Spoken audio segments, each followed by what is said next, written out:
दारुवन की कथा और शिवलिंग की सच्चाई प्रमाण सहित हुई उजागर। हिंदू धर्म के धर्माचार्यों द्वारा भगवान शिव के 12 शिवलिंगों ज्योतिर्लिंगों की पूजा प्रमुखता से करी व कराई जाती है और उनके द्वारा शिवलिंग को भगवान शिव का निराकार रूप माना जाता है। वहीं शिवलिंग की पूजा करने वाले श्रद्धालु इससे अपना कल्याण मानते हैं। लेकिन क्या आप जानते हैं शिवलिंग वास्तव में क्या है और ऋषियों ने भगवान शिव को दारुवन में क्यों श्राप दिया था? तो चलिए इस लेख में जानते हैं विस्तार से। इस आर्टिकल को प्रमाण सहित डालने का हमारा यह उद्देश्य है कि मीडिया चैनल वाले जब डिबेट करते हैं तो अपने धर्म शास्त्रों को नहीं देखते हैं। ऐसा ही फर्स्ट इंडिया न्यूज पर हाल ही में हुई आस्था या ज्ञान तथा शास्त्रार्थ नामक डिबेट में संत रामपाल जी महाराज पर बिना धर्म शास्त्रों को देखे हुए कुछ आरोप लगाए गए थे। उन आरोपों का खंडन करते हुए संत रामपाल जी महाराज जी ने जो पवित्र श्री शिव महापुराण के साक्ष्य दिए हैं, हमने इस आर्टिकल में उसी पवित्र श्री शिव महापुराण के साक्ष्य डाले हैं, जिससे आप सत्य और असत्य का निर्णय स्वयं कर सकें। इस लेख में आप मुख्य रूप से जानेंगे दारुवन की कथा, ऋषियों द्वारा भगवान शिव को श्राप देना, शिवलिंग की यथार्थ जानकारी, शिवलिंग की पूजा से क्या होता है, दारुवन की कथा, शिव महापुराण के कोटि रुद्र संहिता के अध्याय नाम 12 श्लोक 3-52 में प्रमाण है कि ऋषियों ने सूत जी से पूछा कि हे सूत जी, शिववल्लभा पार्वती लोक में बाल्य रूपा कही जाती है, इसका क्या कारण है?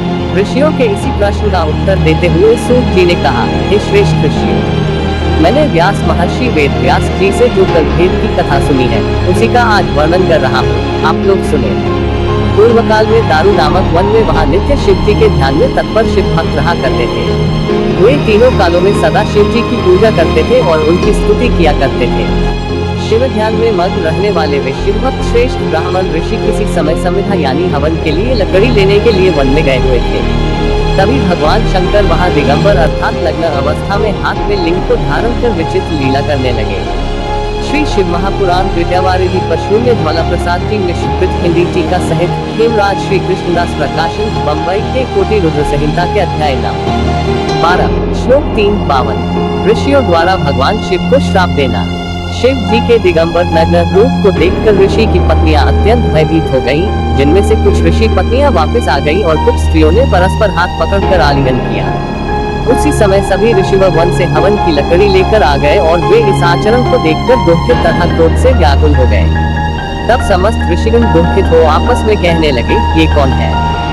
जब उन दिगंबर नग्न शिव जी ने कुछ भी नहीं कहा, तब उन महर्षियों ने शिव जी को श्राप दिया कि तुम वेदमार्ग का लोप करने वाला यह विरुद्ध आचरण कर रहे हो, अतः तुम्हारा यह विग्रह रूप लिंग शीघ्र ही पृथ्वी पर गिर जाए। जिससे शिव जी का लिंग पृथ्वी पर गिर गया। शिवलिंग ज्योतिर्लिंग की यथार्थ जानकारी, जिसके बाद वह लिंग आगे स्थित हुआ अग्नि के समान जलने लगा और जहाँ जहाँ वह जाता तहाँ जलता था। वह लिंग पाताल में स्वर्गलोक में भी उसी प्रकार प्रज्वलित हो भ्रमण करने लगा, कहीं पर भी स्थिर न हुआ। सारे लोग व्याकुल हो उठे और वे ऋषिगण अत्यंत दुखित हो गए। देवता और ऋषियों में किसी को भी अपना कल्याण दिखाई न पड़ा। तब वे ब्रह्मा जी की शरण में गए। उन्हें श्री ब्रह्मा जी ने कहा कि जब तक ये शिवलिंग ज्योतिर्लिंग स्थिर नहीं होता, तब तक तीनों लोकों में कहीं भी लोगों का कल्याण नहीं हो सकता है। हे देवताओं, देवी पार्वती की आराधना करने के पश्चात शिव जी की प्रार्थना करो। यदि पार्वती साक्षात योनिरूपा हो जाए तो ये शिवलिंग स्थिर हो जाएगा। सूत जी बोले, ब्रह्मा जी के ये कहने पर वे देवता और ऋषियों ने शिव जी की पूजा वस्तुति की। तब प्रसन्न होकर शिव जी ने कहा, हे देवताओं ऋषियों, आप लोग आदर पूर्वक मेरी बात सुनिए। यदि यह शिवलिंग ज्योतिर्लिंग योनि रूप से समस्त ब्रह्मांड का प्रसव करने वाली भगवती महाशक्ति पार्वती के द्वारा धारण किया जाए, तभी आप लोगों को सुख प्राप्त होगा। पार्वती के अतिरिक्त अन्य कोई भी मेरे इस स्वरूप को धारण करने में समर्थ नहीं है। उन देवी पार्वती के द्वारा धारण किए जाने पर शीघ्र ही यह मेरा निष्कल स्वरूप शांत हो जाएगा। तब शिव जी की यह बात सुनकर प्रसन्न हुए देवताओं एवं ऋषियों ने ब्रह्मा जी को साथ लेकर देवी पार्वती जी की प्रार्थना की, जिससे शिव जी प्रसन्न हो गए और जगदम्बा पार्वती भी प्रसन्न हो गई तथा पार्वती जी ने उस लिंग को धारण किया। उस योनि रूप पार्वती में शिवलिंग के स्थापित हो जाने पर लोगों का कल्याण हुआ और वह शिवलिंग तीनों लोकों में प्रसिद्ध हो गया। श्री शिव महापुराण गीता प्रेस गोरखपुर से प्रकाशित के कोटि रुद्र संहिता के अध्याय नाम 12 श्लोक 3-52 शिवलिंग की पूजा से क्या होता है? हम सभी जानते हैं कि पवित्र चारों वेदों और पवित्र गीता जी का ज्ञान भगवान द्वारा प्रदान किया गया है, जबकि पुराणों का ज्ञान ऋषि महर्षियों का अनुभव है।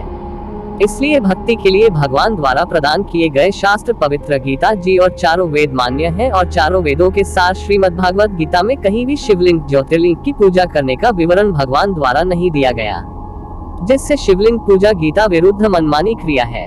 इस विषय में श्रीमद् भागवत गीता अध्याय 16 श्लोक 23-24 में गीता का ज्ञान बोलने वाले प्रभु ने कहा है कि शास्त्र विधि को त्याग कर जो व्यक्ति मनमानी क्रिया करता है उसे न सुख मिलता है, न सिद्धि प्राप्त होती और उसे परमगति यानी मोक्ष भी नहीं मिलता है।